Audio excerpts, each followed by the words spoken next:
Great taste. Sweet. Sour. So good the taste. This is great taste.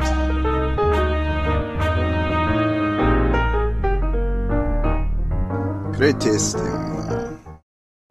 This is Great Taste on KRUU 100.1 FM, the voice of Fairfield, Iowa. This is Great Taste with Steve Boss, Kathy DuBois, and our two guests, Emily Rose Shaw and Isha Kinger. And we are very excited to welcome them to the show because they are delicious cooks in their own right. Cooking in a way that is a little bit, maybe cooking is a misnomer slightly. But we're going to learn a little bit about that as we go on with the most delicious 60 minutes of radio. So, ladies, how about telling us a little bit about your background? First of all, how in the world did either, or both of you actually, how did both of you get into raw foods? Isha? It was purely forced. My father sent me to a raw food school in India when I was 16 years old. And when I went there, I was completely blown away. It was like love at first sight. And I went raw, completely raw, cold turkey overnight. And I went 100% raw overnight because it was so good. And what it did to my body and my mind was so miraculous. It was something that I was like waiting for my whole life but didn't know about it consciously. And so I followed raw food for around 15 years. And then I found a raw food school in California, Living Light Culinary Institute. And I went there to do a raw food chef course, and I was blown away even more because they go to the farthest end that raw food can be taken when it comes to making real dishes that you convert your regular cooked food into raw food, and that was something that just blew me away. And I cannot imagine living without eating this way now. It's like become a lifestyle. And I think both our missions is to show people how to do that because it's so much healthier, and you're not really missing out. It's actually better than cooked food. It tastes better. And it's better for you. So in the, we'll say, true confessions, while you guys were out for a few minutes, I said to the audience, I said, now really, I don't eat this way. Right.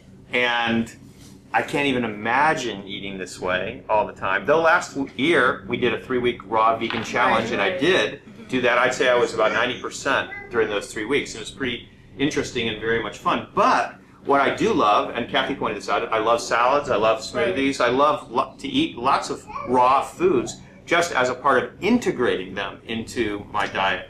So that's kind of like what I feel, I guess we'll say the normal type of person is going to do with raw foods. Rather than adopting it as a lifestyle, they're going to want to see what can I do to be a little healthier and to enjoy myself and have a good quality of life. Right. Well, I want to make a good point on that. Like, even when I went to raw food school, these pioneers in raw food, like Sherry Soria, they always make it a point that you don't have to eat raw food 100%. Like, as long as you're doing even 50%, you reap huge benefits. And most people think that, like, raw foodists eat like this all the time. We don't. The more advanced you get, the more simpler you get. You eat more salads and juices and smoothies. And this is more transition food to make people realize that you can eat healthier. And then this is also like treating yourself. When you have the time and the equipment, you can make it. And there are also different levels of making food. There's the basic recipes, and more advanced recipes, more gourmet recipes. So there's like a huge range of what you can use in your daily life or for occasions or weekends or whatever.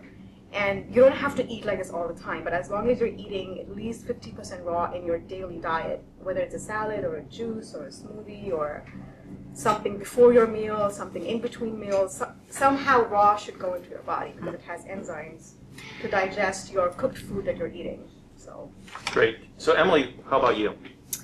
I discovered raw food about 4 years ago in a California yoga studio. I was just about to go into a class, and I stumbled upon a raw uncooked book by Annie Keogh, and I was just fascinated and blown away by really the beauty of it, the presentation of the food, the creativity of it. I was seeing some of these gourmet meals like sandwiches and pastas and pizzas and all these things, and I was actually in the fashion industry at the time, and I really had a kind of a long, winding food journey. I became a vegan over 4 years ago, and that kind of I started getting into raw foods. And so when I saw that book, I just became really inspired. And I was living in LA, and it's there's just so much going on there within that field. So I just kind of started connecting with people and started going to the restaurants, and got a couple of really cool opportunities to do like a co-host show with a eco raw chef, Brian O, and do some catering work with not all raw, but healthy food. And the culture there is so alive that I really just fell in love with it, and ultimately decided I wanted to go back to school to study health. And I just finished a degree at University of Iowa called Health and Human Physiology. So it's a real transitional time now, but I'm definitely going in the direction of healthy food. All right, we're going to ask you how you're going to help us integrate some of the knowledge that you got in those courses that you took into our daily lives, whether it's with raw food or whether maybe some other tips that you might have to share with us. But meantime, how about giving us a snapshot of what you're going to do on this episode of Great Taste? Sure. Well, we're going to start out, we're going to make a green smoothie. Green smoothies are amazing for people of all ages, even kids. It's a great way to sneak in some greens into some fruit. It basically tastes like a fruit smoothie, but you have the greens in there. And a smoothie is also great. It's very easy to digest, and you're getting those greens, so it's a really good thing. Then we're going to move on. We're going to do some pasta, but not your traditional pasta. We're going to be using zucchini, and we'll show you how to do it 2 ways, using a spiralizer as well as making ribbons just with your standard vegetable peeler. And then we're going to make a marinara sauce, and then a cashew lemon ricotta that we're going to top on the pasta, and then finish up with Isha's original recipe for raw chocolate pudding. How's that sound? Sounds really good. I'm looking forward to it. One of the things that comes to my mind is that how about just having a fruit smoothie in the morning and make your morning raw, start the day that way, and then just maybe incorporate a tiny bit here and there, maybe not 50%. That's perfect. That is actually perfect. I mean, it's what I learned in India when I did it 16 years ago was that they say that morning is the best time to eat fruits, like fresh fruits, because I don't know if you've noticed, morning is a time when your body is naturally cleansing. You know, you're going to the bathroom and you're taking a shower, your body is naturally cleansing. And fruits are extremely cleansing and hydrating, and they're raw.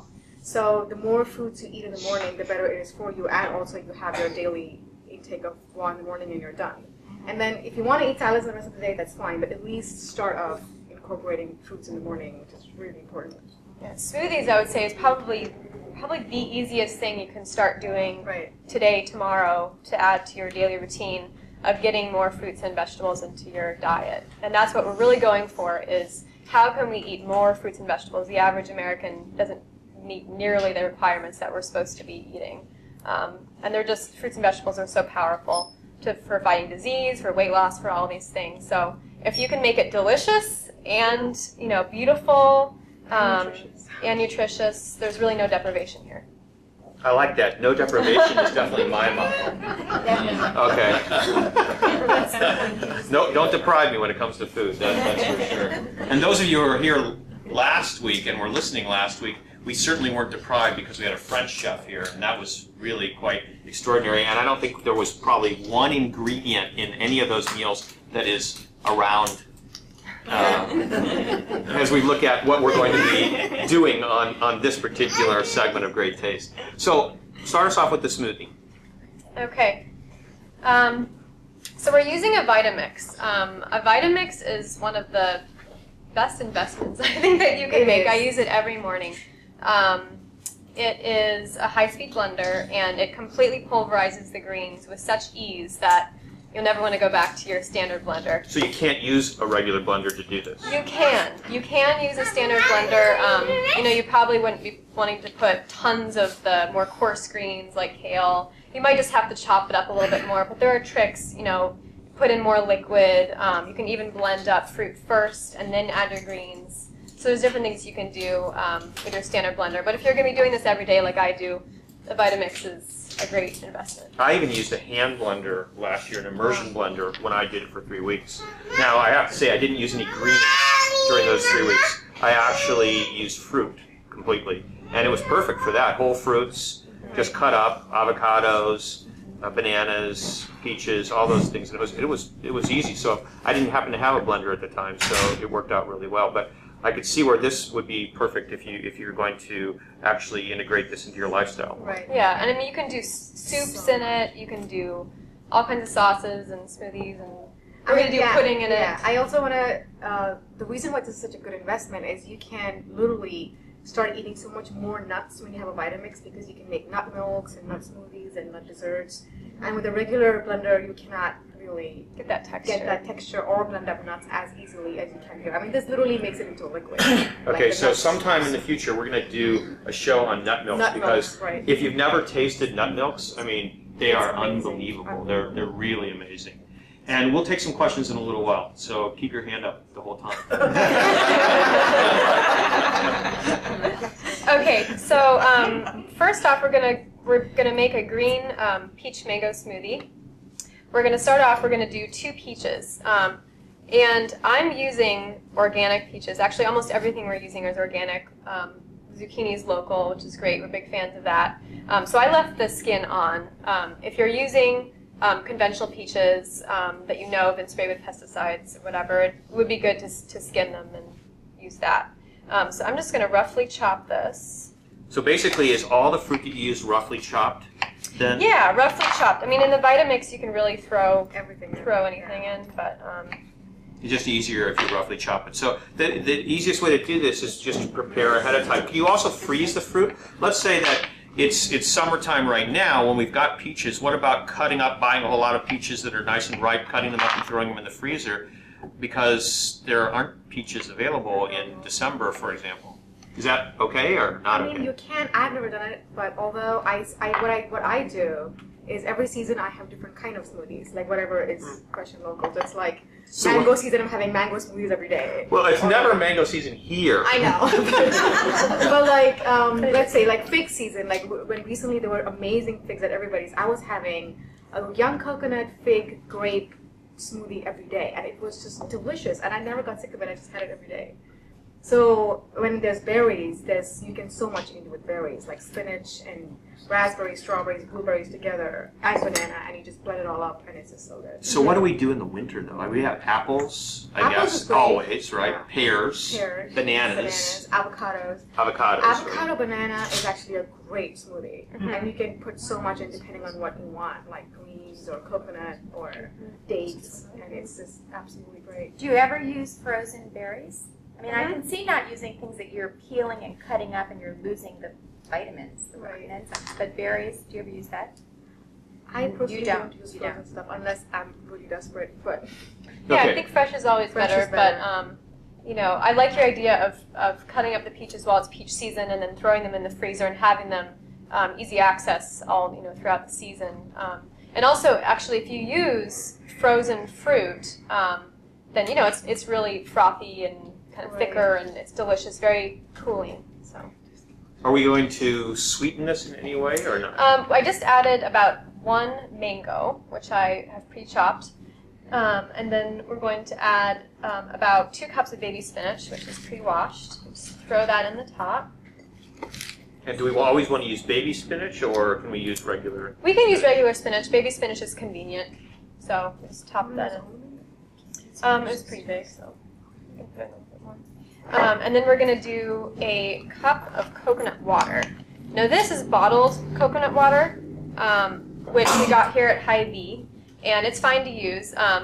I like to use young coconuts, which we don't have today. Right. They sell them at Hy-Vee here too. They sell them at the local health food store Everybody's, but they're not super user friendly. They're a little harder to open. So we're going to use this, which is really good as well. And I also want to add, if you do use a young coconut, the meat inside is delicious and very nutritious, and so you also would want to use the meat of the coconut in your smoothie, and that adds more texture and thickness to it, like a natural non-dairy thickness and flavor. So it's nice. So this is our liquid. Are we going to use any other type of liquid, or this is it? So what about other? Let's say, what about milk? What about almond milk, rice milk, soy milk, all those types of things? Could definitely add in some almond milk is really nice in green smoothies. Almond milk, I think, is the most typical. Yeah. I would stick to nut milk. Nut milk. I mean, you could use anything. Cashew milk, pecan milk. You can really have fun with it. Hazelnut milk. You know. But your preference, both of your preference is young coconut or coconut water. Yeah. Okay. It gives And it is a it great because it's because of flavor, or is it because of health, or It's what both. is it? I feel coconut water with fruit is easier to digest. Nut milk makes it harder to digest because fruits and coconut water digest at the same time, and they're really fast digesting foods, as opposed to nut milk that makes it a little heavier. And we're using and this is coconut not water. something- yeah. Yeah, and it's summertime. And it's Coconut water is a great thing to be drinking in the summer. It's very hydrating and, like you said, light. Yeah. Yeah, we could have used a lot of it a couple of weeks ago. Yeah. Yeah. And then lastly, we're going to add about 1 teaspoon of vanilla extract. Is that raw? Huh? Vanilla extract? No. No, but it has a lot Just of checking. flavor. And that's it. Actually, my recipe does call for a handful of ice cubes to make it a little bit cold. But I'm not sure if we have those back here. I think we have a question. I found the most wonderful thing, which was if you freeze bananas and whip them, Right. it tastes just like ice cream, put a little cinnamon and vanilla, but I burned out the motor of my blender doing that. Right. So that's why you need a Vitamix. That's what I'm wondering. Can a Vitamix do the frozen bananas without burning out? Well, yeah. Can a Vitamix do the frozen bananas without burning out? Yeah. Yeah. Vitamix can do everything. So this is a young coconut that you get at Hy-Vee as well. And how do you use it? How Well, do you use it? Sorry. you just shave off the husk and then Shave off like the top. top? Yeah. All right. I don't have. Let me show you. How do you shave it? As in, you just like use a chef's knife and then you just shave off okay. the. So it's top like of a the husk. skin, say? Yeah, like Okay. a kind of a top skin, and All right. then because my chef knife at home is not sharp enough, I just use a hammer, and it like literally cracks open. But it depends if you have a sharp knife at home. If you have a chef's knife, there's a way to just chop the top and it opens up like a lid, and then you just pour the liquid out, and then you either use a strong spoon or even a spatula like that, and you can just scrape off the meat, and all of it just goes into your blender. So the Make meat smoothie and the drink and the drink, liquid yeah. goes into the blender. And that makes a delicious smoothie. Okay. The meat and the water. It's Okay, so really all you have to do is essentially, are you taking the skin off of all of it or just the top? just the top. Just the It's top, that's it. Just the top. So you're not eating anything on the outside, only the inside liquid and the skin meat, yeah. inside, the meat inside. And the meat inside is real soft? Usually, yeah. Sometimes you'll scoop have it. Sometimes you'll have it thicker, and that's fine too. Because if you have a Vitamix, it'll just blend up whatever. But if you have a regular, regular blender, the thicker meat might just be a little grainy, but that's fine. Okay, so we're going to take a short interlude while the Vitamix does its thing, right? So Yeah. go for it, Emily. I just actually finished a book that I would highly recommend.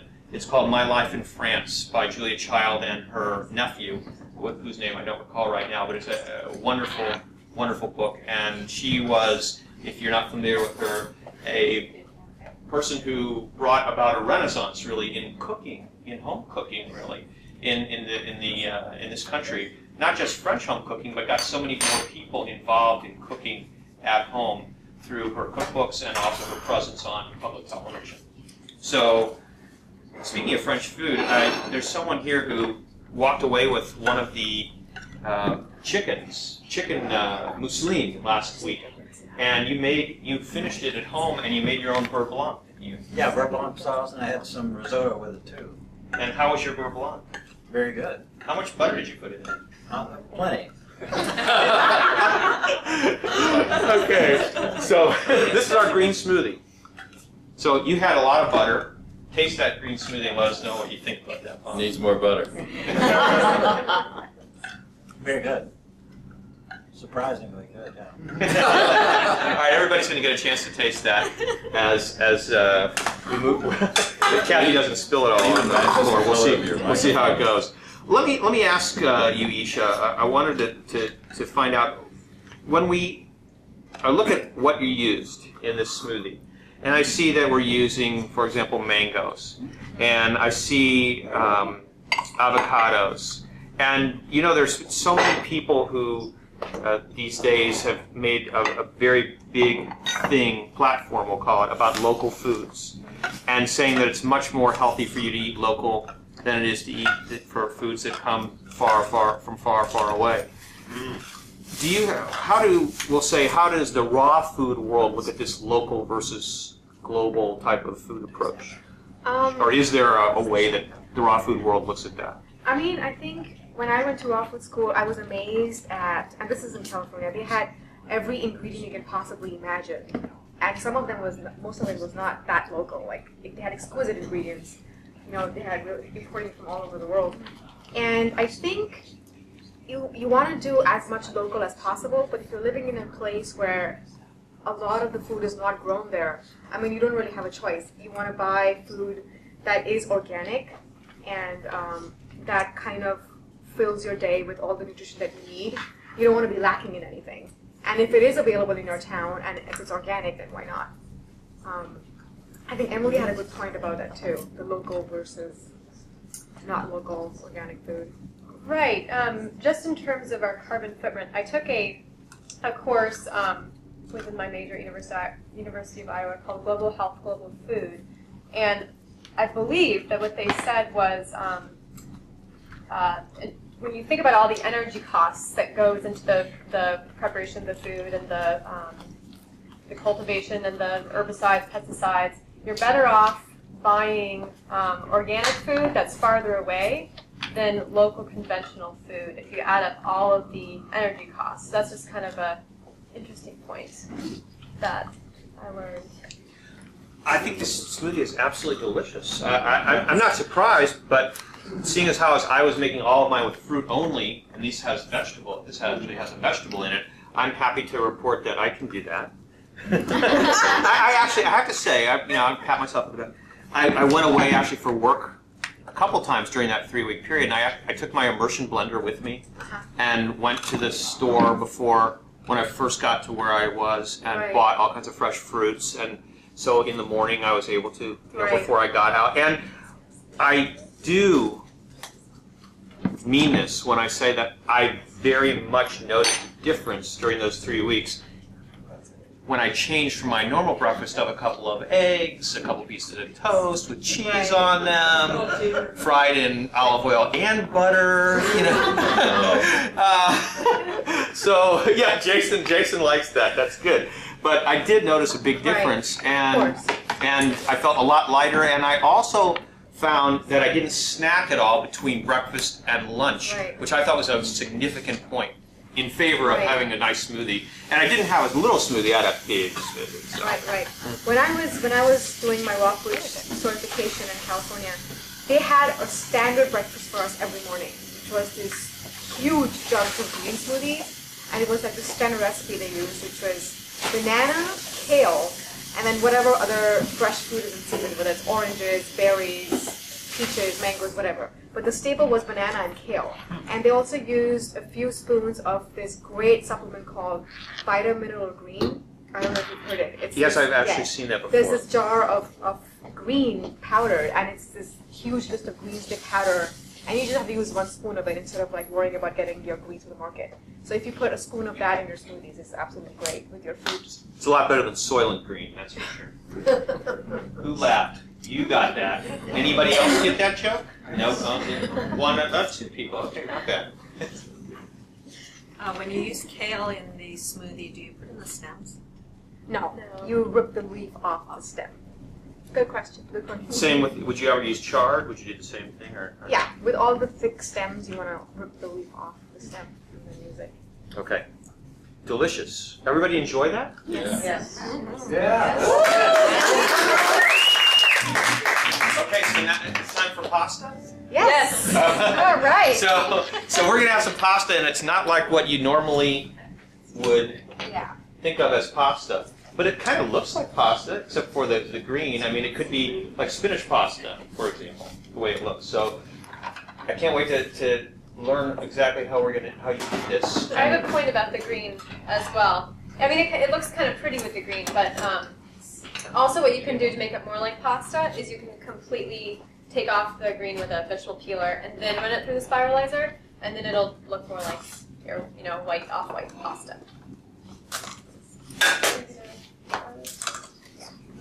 So how are you going to start this? So we're first going to show you how to make the zucchini pasta like spaghetti sparkles. and this is your zucchini washed and chopped.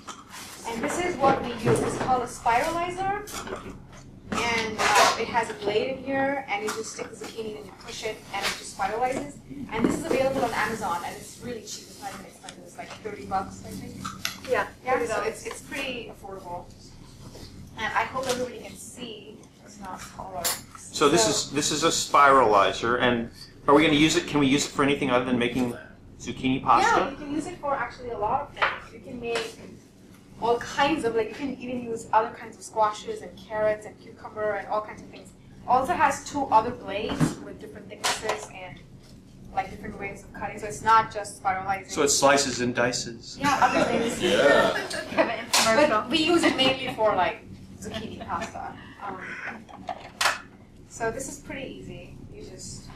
So what Isha's doing is actually, because this is a radio show, what Isha's doing is she's actually taking, and do you have to use like a uniform zucchini when you're doing it this? doesn't actually matter. I mean, I've used all kinds of shapes and it works fine. Okay. It's helpful to pick out zucchinis that are straight as possible, because it does make it easier when you're moving it around. Yeah.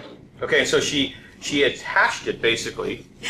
So it's just, you just chop off the ends, and so you stick it in here so it fits well. Right, so it fits strongly in there, and then you're just going to turn it just like you would like an apple core or whatever, Yeah, apple it peeler. just goes. Right, and it really just puts it out. It's Right. pretty quick. That's It's very neat. quick. And That's neat. you get a lot of pasta. And what do these things taste like? Let's see. Probably like zucchini. It tastes a little bit like Let me raw zucchini. Huh? Can you hold on one second?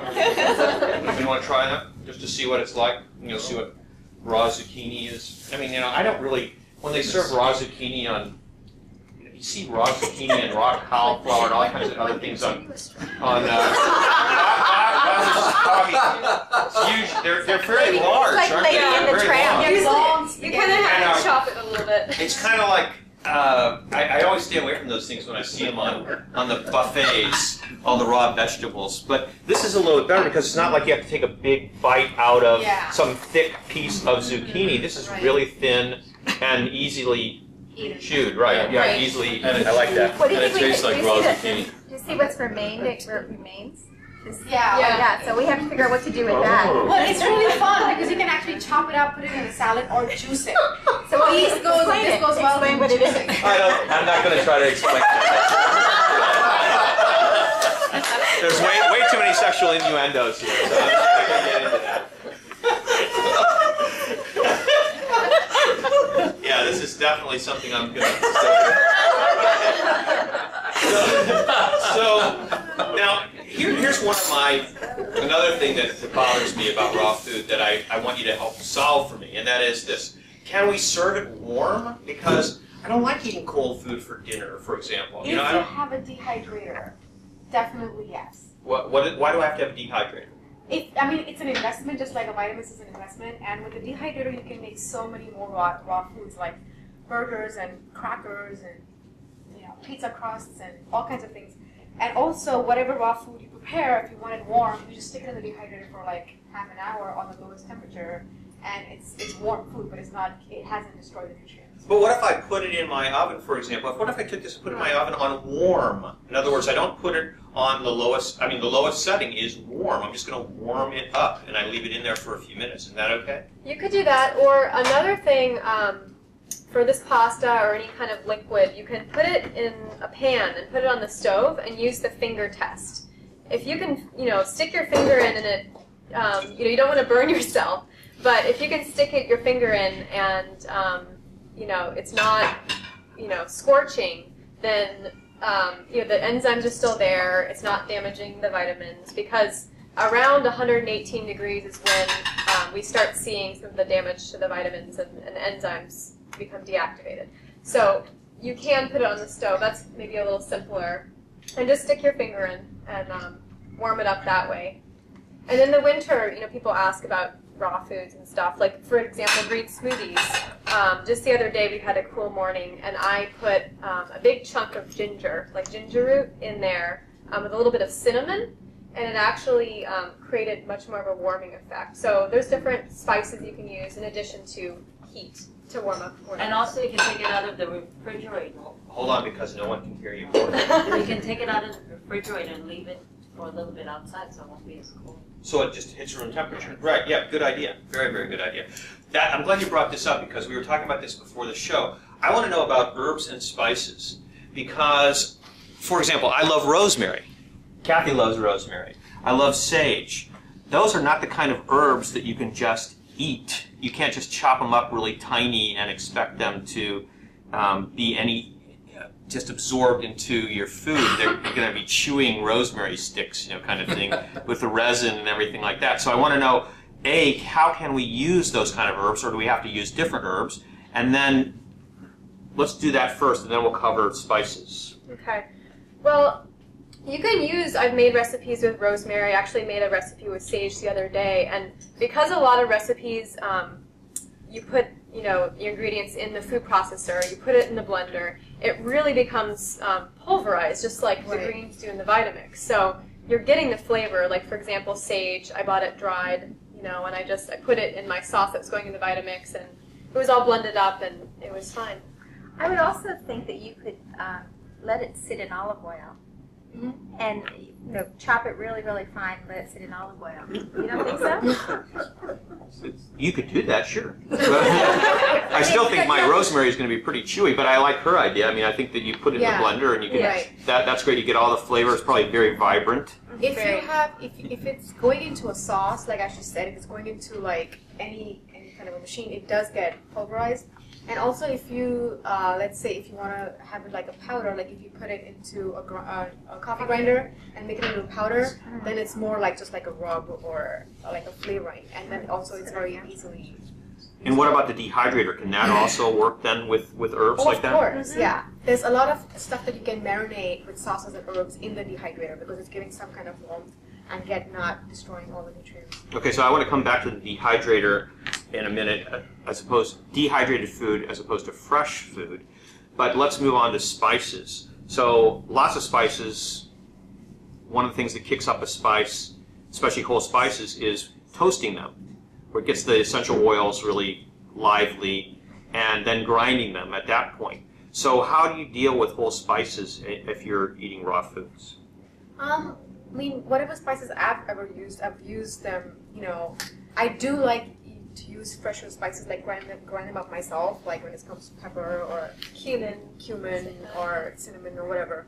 But even using regular spices, it works really well with all raw food recipes that I've used. It's never been a problem. So probably it just wouldn't be allowed to toast them. Right. I would not use anything toasted. Like I would use sesame seeds as they are. I wouldn't toast the sesame seeds. And even with butters, I try to have like raw sesame seed butter and raw almond, raw peanut butter, not the toasted kind. Because the flavor is completely different. It's more fresh and more alive. We can actually tell the difference. Okay. And then we were talking about dehydrated food as opposed to fresh food. From the standpoint of nutrition, and I don't know what I'm talking about, I'm just thinking about it, and it seems like if you're putting something in a dehydrator that's fresh, and it's staying in the dehydrator for, say, 24 hours or whatever it is, 36 hours, and then you're going to eat it, it seems like that it's, I don't know, it's all old and shriveled. Doesn't seem alive. It doesn't seem alive then. Yeah, it seems like it's kind of dead. Well, it's more alive than eating your standard burger or standard pizza. It's way more alive than that, and you can tell the difference immediately. But people were using dehydrators for a long time, even before the raw food movement really picked up. Just for example, how we were talking about cutting up peaches and putting them in the freezer. Same thing with like tomatoes. Say you want to have your tomatoes, preserve them somehow. Well, you can stick them in the dehydrator, and basically you're taking out the water, and so they stay, have a much longer shelf life, and so you can use them. You can get more use out of them. It's actually cost effective to use it in that way as well.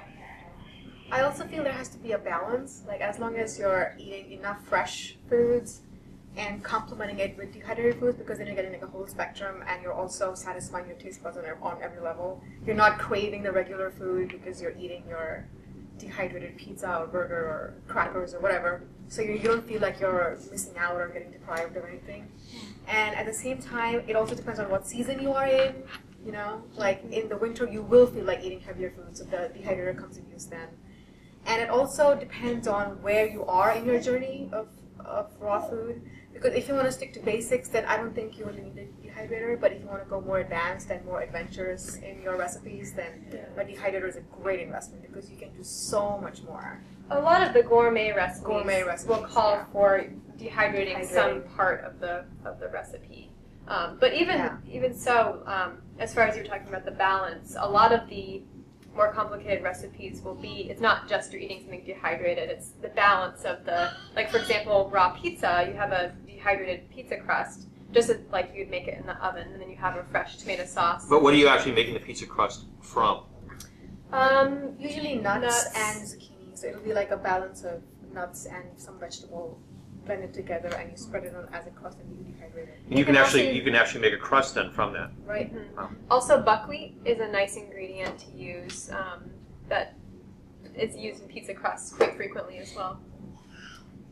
All right. This is all very, very fascinating. I just want to make a comment and ask if this is okay. Sometimes in my smoothies, I'll take a tea bag, and like here, they have very good price at Hy-Vee on the Good Earth tea. It's good price. And the Good Earth tea has a lot of different spices in it, like cloves and cinnamon, and all kinds of wonderful things. And I just open up the tea bag. I don't make hot tea. I just open up the tea bag and put it in the blender with everything else, and it seems to give it a good flavor. Don't you know that we moved on from smoothies? We're doing spices. Yes, you're right. Spices, You're right. yeah. It's a good way to spice. Sure. And there's all kinds of teas. There's all kinds of wonderful teas with all kinds of wonderful flavors. You know, there's a chocolate raspberry, and I mean, just look at tea and think of putting it into your blender and putting your smoothie. It's very interesting, really. I never even thought about that. Yeah. Have you ever thought about that, Kat? Well, I think I oftentimes make like sun teas where you just put it in water and let it sit, and then put like an orange and lemon or whatever other fruits you want to put in it. Yeah. This isn't tea though. This is It's a smoothie, right? It's a spice. It's a spice. I have a question. Would a fermented food like sauerkraut, cabbage, be considered a raw food? Yes. If you've made it raw. Right. Yeah. Right. Yeah. What does that mean? If you haven't cooked it, you mean? If you've just fermented it. Yeah, right. Right. So pickles, those types of things, pressed, any kind of pressed food, vegetable that you've fermented yourself is raw food. Right, and actually that's, I'm glad you brought it up, that's a really important thing too, if you're eating a lot of raw foods, because they're probiotic, so they're really providing your gut with really healthy bacteria. Emily, can I interrupt you for a second? Sure. What's probiotic? I mean, that term gets thrown around so much these days. I never even heard of it until a couple of years ago, so I don't know if it never was around before or what. What is a probiotic? They're really good bacteria. There's strains of bacteria, you'll see it a lot in like in the supermarket, in yogurt and things like that, but you'll also find it in fermented foods like sauerkraut and kimchi, and basically there's all kinds of bacteria in our bodies, and there's good bacteria and not so good bacteria always living in our gut. So it's nice to eat those fermented foods to kind of replenish with good bacteria. They really help with digestion. And a good way of, I heard this great explanation when I was in India. Probiotic. Biotic means life, and pro means for life. Just the way antibiotic is like anti-life. So it's like you want to stick to probiotic foods and lifestyle as opposed to antibiotic. You're listening to Great Taste on KRUU 100.1 FM, the solar-powered voice of Fairfield, Iowa, and we'll be right back with the rest of our show.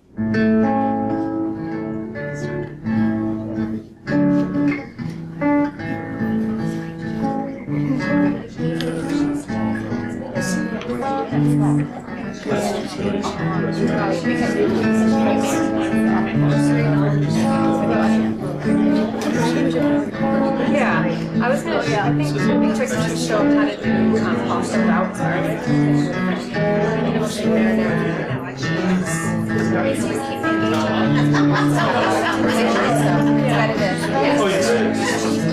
About 20 minutes.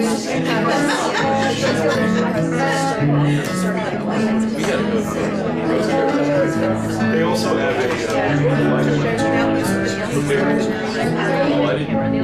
I went to their website. It's very interesting. Life of wine. We're back with Great Taste on KRUU 100.1 FM, the solar-powered voice of Fairfield, Iowa. I'm Steve Boss. I'm Kathleen DuBois, and I'm ready to eat.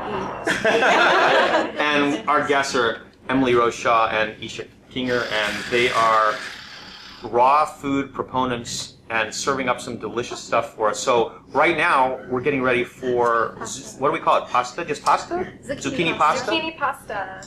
Now, see, that's another thing I have a problem with. I'm sorry. Why can't we call it something different? Because when I think about pasta, I mean, when you think of pasta, I mean, are you thinking about zucchini, raw zucchini? I mean, I'm not. But why can't we call it, zucchini straws with tomato sauce or something? Well, I'm about to show you how to make zucchini ribbons. How about that? Zucchini ribbons. I like that. Zucchini ribbons. I feel much better now, and when I eat it, I'm going to feel better too. Zucchini spirals. Zucchini spirals. That's another good one. I think that's also one of the things that I've always had a problem with.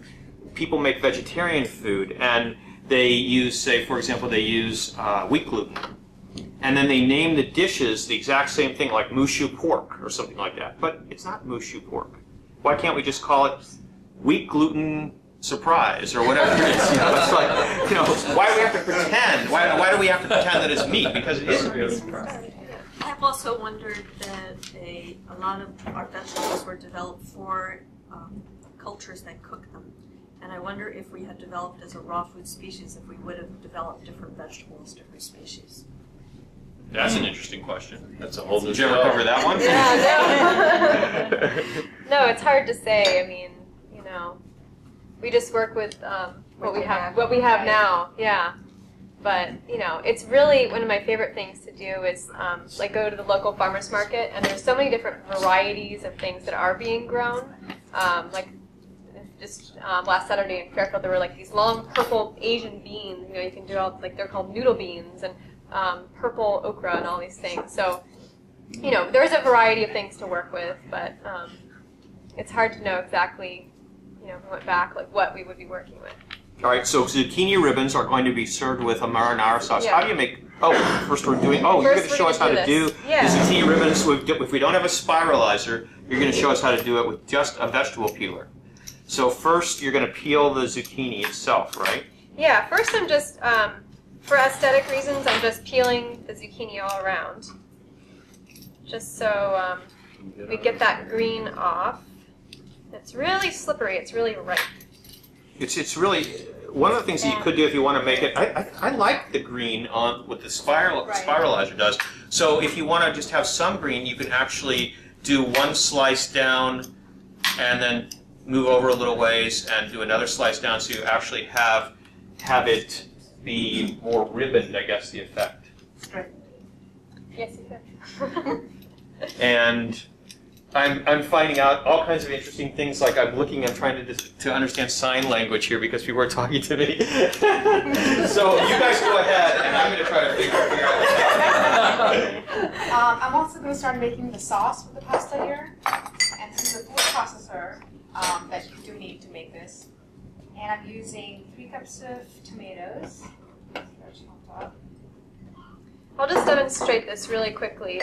So I just peeled it all around to get the green off, and then all you do is just go like this, and you can't really care too much about the pieces being uniform, but it will give you little zucchini ribbons that are actually they're thinner than the spiralized pasta that we made, so they do kind of absorb the sauce faster and are a little thinner. So just a different way.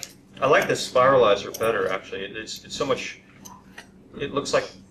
No, I'm not going to say it. It doesn't look like pasta, but it looks like pasta more than this looks like pasta. But this is a great alternative if you don't have the spiralizer. Right. Yeah, another way to do it would be with a mandolin, wouldn't it? Mm-hmm. A mandolin, and then you could slice them.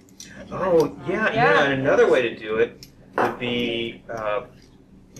We were talking about it before. We were just kind of goofing around a little bit. But do you remember? We're going to date ourselves. But you remember the Vegematic, right? I mean, if we had those, we could figure out. I'm sure one of those blades would work. I don't know which one, but that Vegematic would do it because it did everything.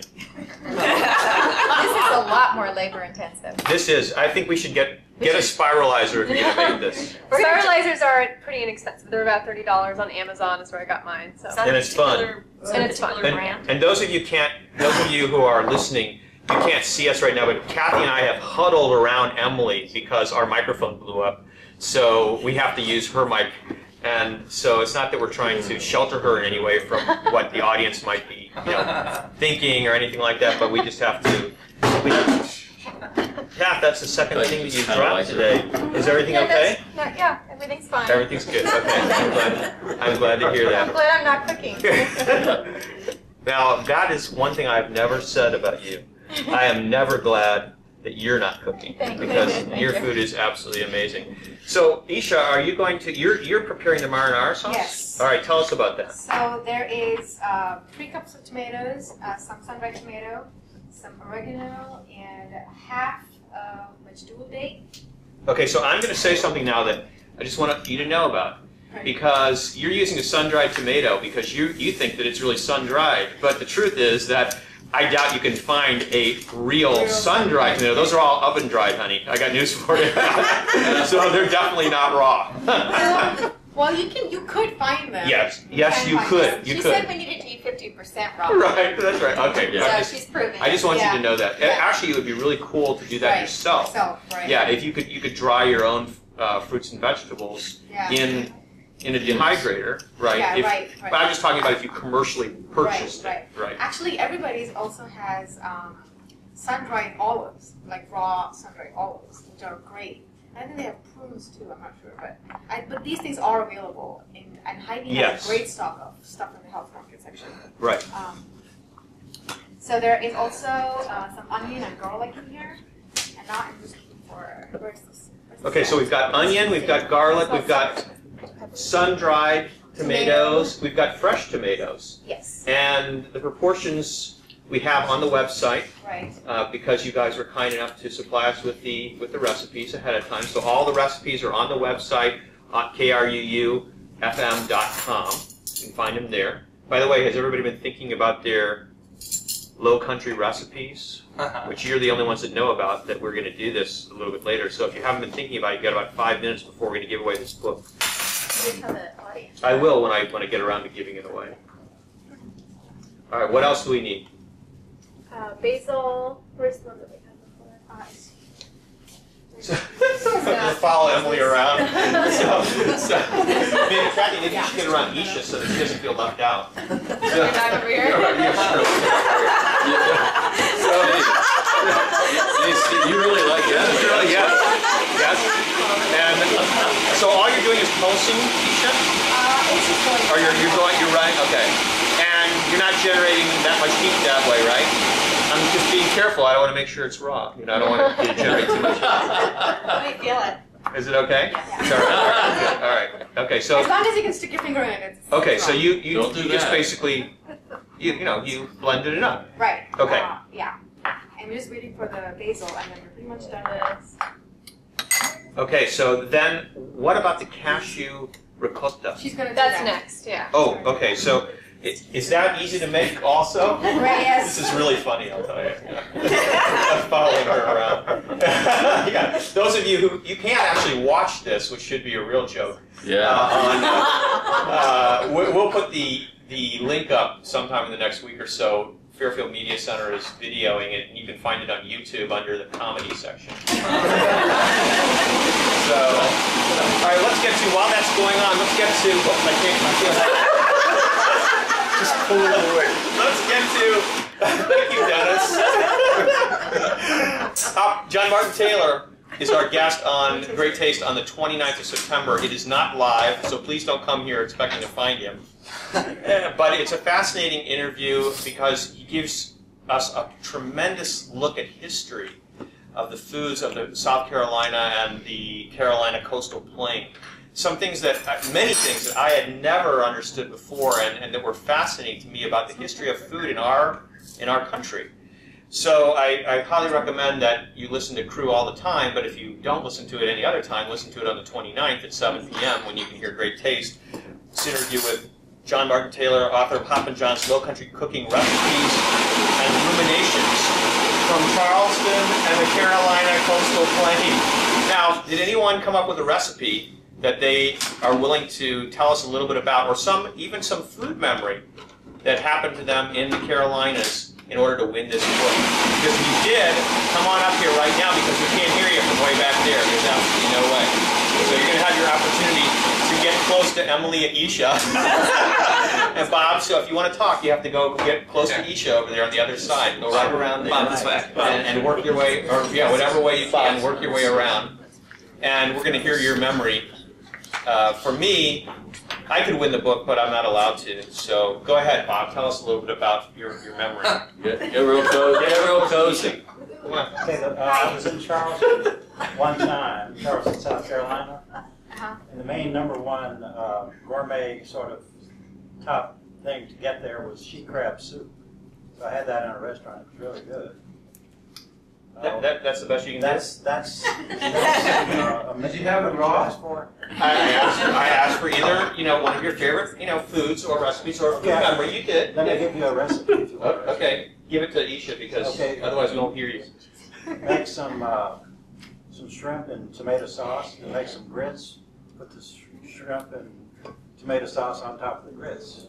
Shrimp and grits. I love shrimp and grits. It's a standard. All right. Thank you very much. Let's hear it for Bob. And now we're going to see Phyllis Care. Can you top that? Come on, come on over and get close to Isha or to Emily, whoever you like. It's social media. Really? I can't top it, but I do have, and I have family in Walterboro, South Carolina. And my favorite memory as a child is we would go there for our cousin's reunion. There are 10 siblings and all their babies, so it's like this huge family reunion.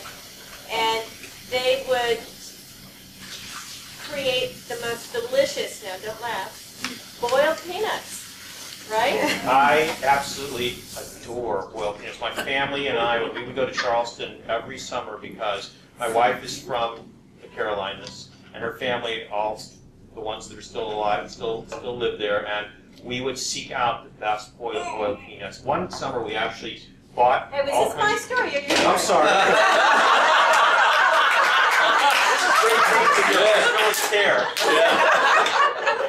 The rest of the story is, as an 9-year-old kid, we'd run past the aunts, the uncles, the grandmother, everybody, straight to the boiled peanuts. That's what we would go to first.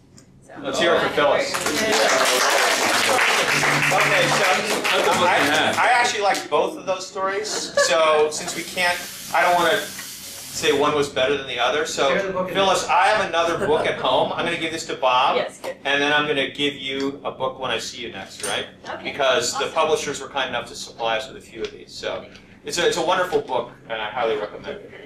By the way, I thought it was, you may not have noticed this, but Jason Strong, who is from Fairfield Media Center and is videoing this entire production, was laughing quite a bit while we're doing our little dance up here. So, Jason, thank you. We're glad that we could provide you with entertainment. Now, one thing I do want to show you is that Isha has been stirring this up just like a pasta sauce and mixing the pasta or zucchini ribbons with the marinara sauce, and it looks absolutely beautiful. I mean, really, really gorgeous. Kathy, you'll put that over there so that everybody can see it. Okay. Okay, so we're just gonna let it go to room temp. We're just gonna let it go to room temperature. Isha walked away. I had to find another mic. So we're gonna let it marinate essentially. Yeah. We're gonna let it marinate, which is great because we're gonna make the cashew ricotta right now. We're actually gonna put that in the pasta as well.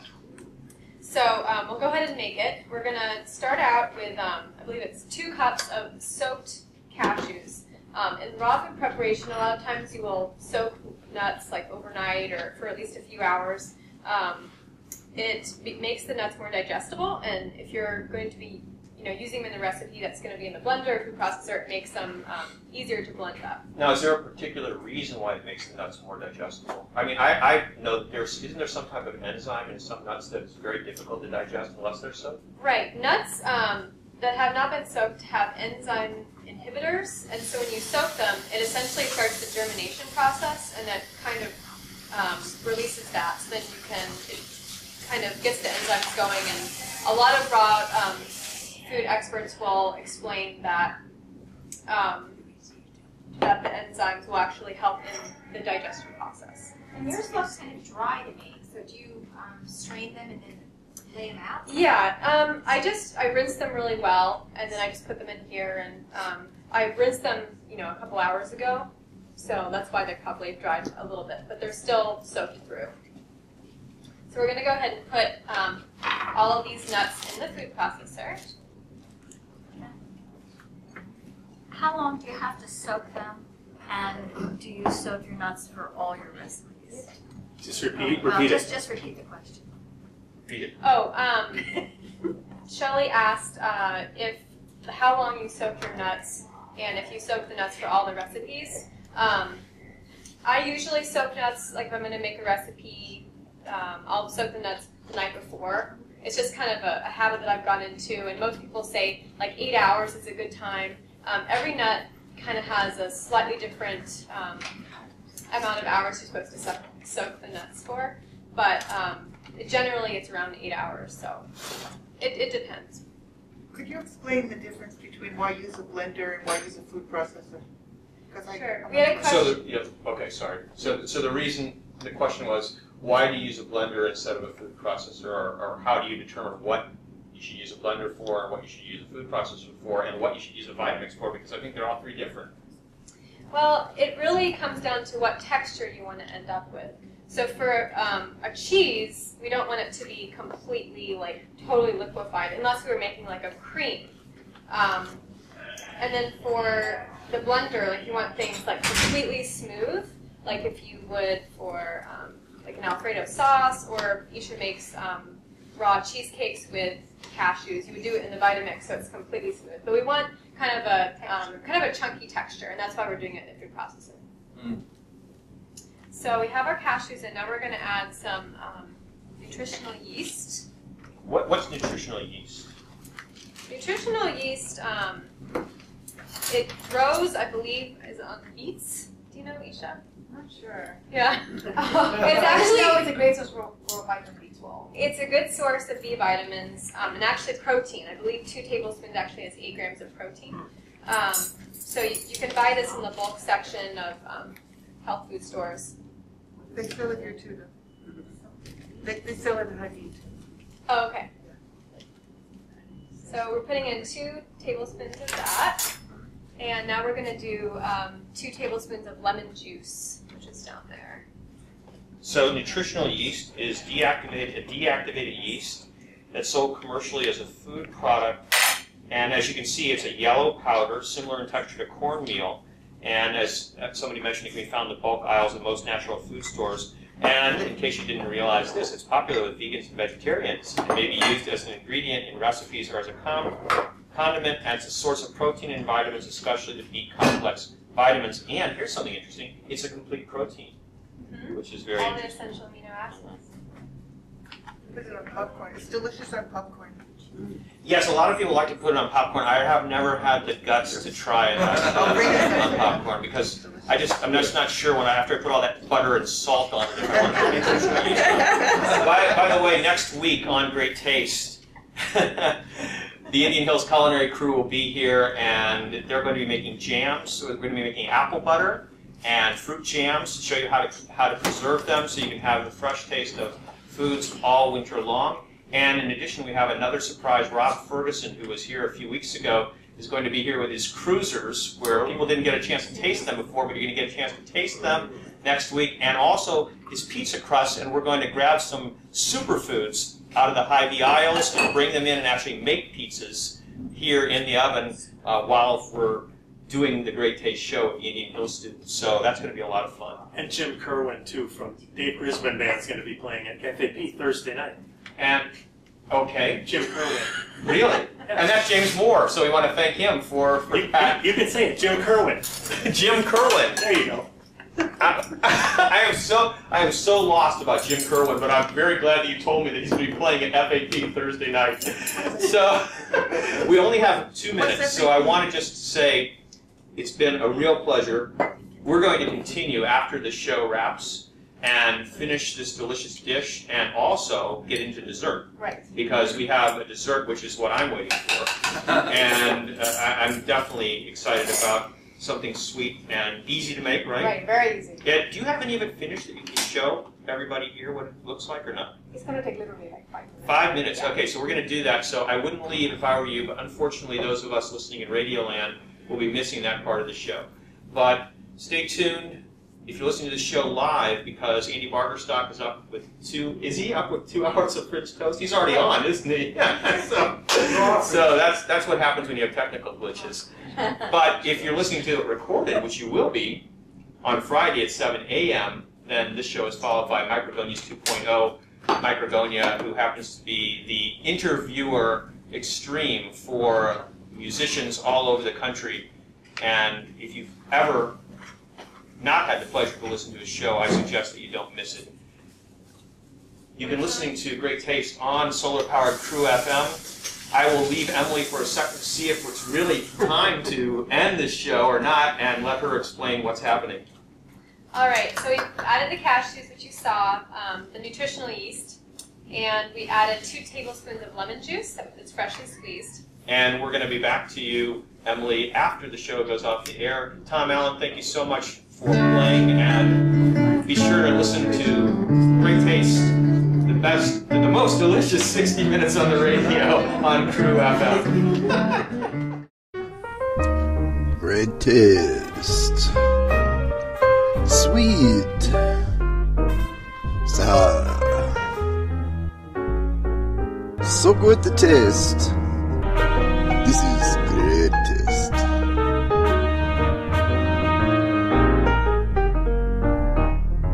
Great tasting.